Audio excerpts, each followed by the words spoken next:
Hey guys, MrWahfulairon here, and today I'm going to bring you a quick review on the AC-556. Now let's hop into it. It's a primary weapon, it is a carbine, it can shoot in 3-round burst, automatic and semi-automatic. It can be used by the security forces in the classes of Rifleman, Designated Marksman, and the Recon. It does 110 damage up to 25.4 meters, then drops down to 53.3 at 254 meters, and it has a nice rate of fire of 600. It shoots a 5.56 by 45 millimeter round, and it holds 20 bullets in the magazine. It has a pretty quick reload of 3.13 seconds while it's loaded, but then it jumps right up to 4.6 seconds whenever it's empty. It has a half suppression rate of 50%, and it weighs a nice 2.9 kilograms. Now running with the AC-556, I decided to use armor-piercing rounds and a foregrip, and I decided to pop on a heavy barrel while I was at it.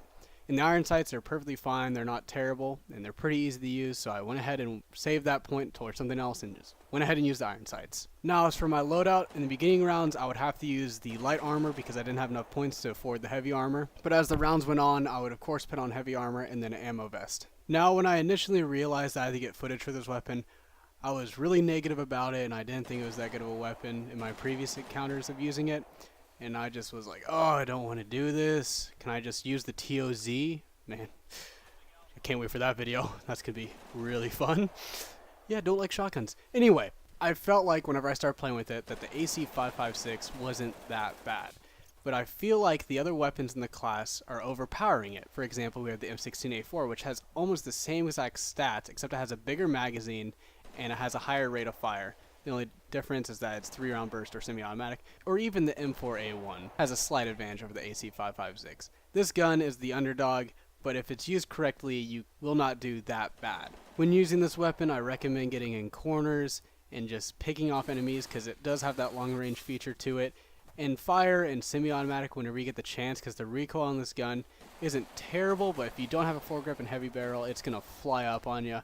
And the 20-round magazine only offers so much spray and pray. One of the first things I would buy after you get all your attachments on the AC-556 would definitely be the ammo vest before the armor. Because with the 20 rounds in a magazine, it's just not enough ammo to get you through the round. You're going to end up running out of ammo and having to run over and pick up an AK off the ground with one mag or half a mag in it. And it's just bad news bears from there. My overall opinion of the weapon is meh.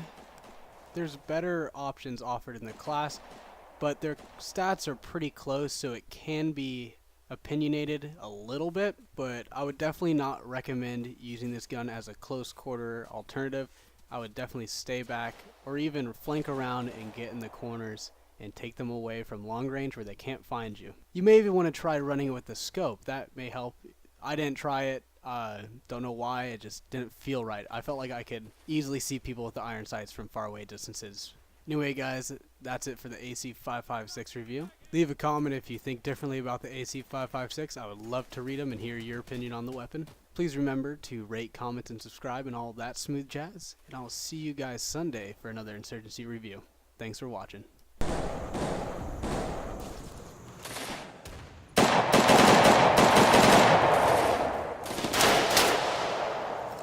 Reinforcements are low, we gotta step it up.